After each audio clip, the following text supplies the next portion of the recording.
Good afternoon, everybody. Hi. My name is Don Dixon, and today we're going to talk about two different kinds of contract bargaining. You weren't sitting there wondering what the heck does that mean? What is that? Have you ever wanted to know what goes on behind closed doors? You see things on the news like with the Boeing contract, any kind of groceries. Safeway was a good one. Places along like that with school district teachers is a big one. You ever wonder what goes on behind closed doors with all that stuff? If they're actually sitting there going, hey, how's it going? You want to sign this? Or I'm going to cut you, or stuff like that. So we're going to take a look at what's involved in that, and also kind of talk about what goes on non-verbally. And what I mean by non-verbally is with the two different styles, we're going to talk about how one style requires facial expressions, how they hire people just to sit in the meeting to watch people's facial expressions when they're contract bargaining. So we're going to take a look at that. But first, like I said, I'm going to talk about the two styles of bargaining and then explain how nonverbal communication plays a key role in all of them. The first style, which I'm going to begin with, is collaborative style. According to the CWU Pupil Management Training Manual, which is given to students that take the class in the summertime, it's a 4-year course, and at the end you'll get a certificate basically saying that you were certified by the state of Washington to be a manager / director. The collaborative style is the simplest style of collective bargaining. It requires less time. Basically what they do is go in there and say, hey, we've already, this is what we want, this is what, do you agree with it? Yes or no?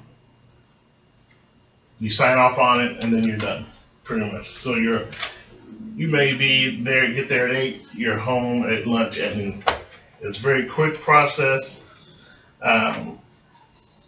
And it's basically known as the problem-solving process. Okay, like I said, it's easy. The easy way of bargaining, less time, hardly no paperwork. Basically, you're just sitting there, like I said, just talking about what do you want.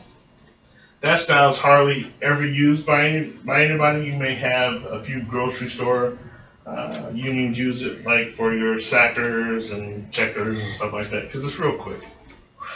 The next style, and the most popular style, is positional style. Positional style, basically you have a team of people on one side for the union. You have a team of people on one side for the employee or employer. You have one person that speaks, okay? And basically you start off with setting ground rules. You would think, why do we need to set ground rules for bargaining? Well, it could get out of control. So you want to establish ground rules. Once that gets started, then you assign a lead person to speak. You say, okay, we vote for Jake to be our leader. For this, he's going to do all the speaking. Here we go. So they do the other team does the same side. Now with this type of bargaining, you go back and forth. Okay. What I mean by back and forth is you come together. You say, okay, this is what we want. They say, this is what we want. You split up, what they call caucusing. Okay, and while you're caucusing, one group is in one room, the other group is in the other room. Okay? Then you come back, once you finish caucusing, and say, this is what we want, this is what they want. Do we agree? No. This is what we want, this is what you want. We go back and caucus. It's a timely process that can take days and days and weeks. Takes up a lot of time, and one thing with this positional style of bargaining, it must be voted in by the members of the union. So even though your group says, okay, we like this, you got to go back for the majority. Whether the collaborative style is, there's no voting. It's boom, boom, boom, you're done. Okay. Like I said, this is what a lot of your unions use. Now, how does nonverbal communication play a key in both of them? Well, for a position or for collaborative style, it's more of they're all smiles. You may have a few that have a facial expression of what time is lunch, I'm ready to go, let's get this going. Okay? With positional, several things you have to look for. According to the Illinois Education Collective Bargaining Handbook, which you can find online, they say that any exchange of communication is 7% delivered through the words of what you say, 38% in which you present your words, and 55% through nonverbal communication. Okay? With positional style of collaboration, like I said before, they hire people to sit in there. They watch facial expressions. Okay? The way you talk.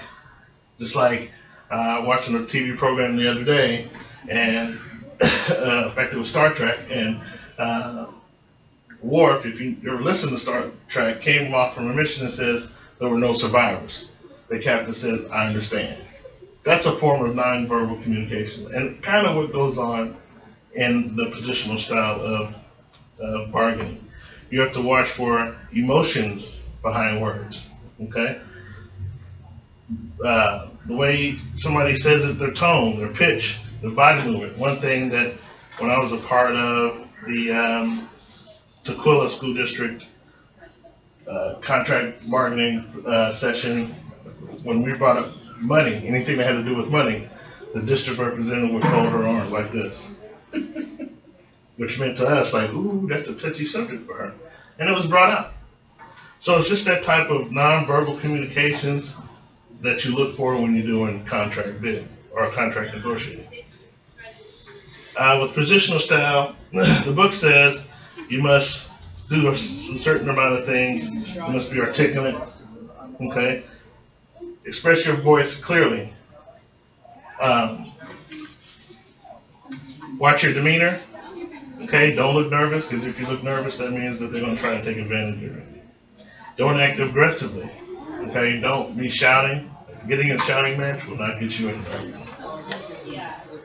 Okay, now that I've taken you through a brief description of what goes on behind closed doors, how nonverbal communication is used, just let me share a quick thing of what my experience was.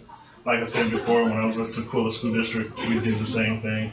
We used positional style. Okay, we caucused. It took 3 days for us to agree to a contract. But in that session, I learned a lot how nonverbal communication. So one guy with his department with maintenance and operations, every time they would mention tools, he would cross his legs or shift his body, or that type of emotion let us know, ooh, that's a touchy subject for that one. So those are just some of the things that I wanted to share with you today, and hopefully next time you see on TV about what goes on or contract negotiating, they're probably using this positional style, so it kind of gives you an idea on what they're doing. They're not there to have fun. Thank you.